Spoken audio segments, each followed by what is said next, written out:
প্রিয় দিনী ভাই ও বোনেরা, আজকে আমি যে বিষয় নিয়ে আলোচনা করব তা হলো আজানের সময় যদি মহিলারা মাথায় কাপড় না দেয় তাহলে কি হয়। এ সম্পর্কে পর্দার হুকুম কিন্তু আল্লাহ তাআলা করেছেন, পর্দা করা ফরজ।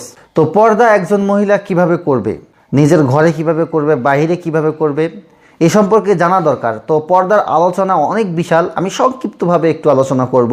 একজন মহিলা যদি ঘরের ভিতরে থাকে অথবা নির্জনে থাকে, যেখানে কোনো মানুষ নেই, কোনো মানুষ তাকে দেখতেছে না, তো সেখানে কমপক্ষে তাকে নাভির উপর থেকে শুরু করে নিয়ে হাঁটুর নিচ পর্যন্ত ঢেকে রাখতে হবে। তার জন্য একদম নিরালয়ও যদি হয় এতটুকু ফরজ।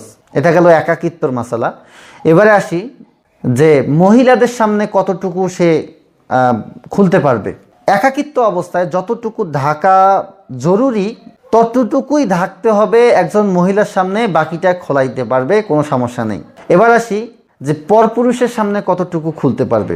একজন মহিলা পরপুরুষের সামনে শুধুমাত্র হাতের কবজি পর্যন্ত, পায়ের টাকনুর নিচটা এবং তার চোখ খোলায় রাখতে পারবে, বাকি সমস্ত অঙ্গ প্রত্যঙ্গ ঢেকে রাখতে হবে।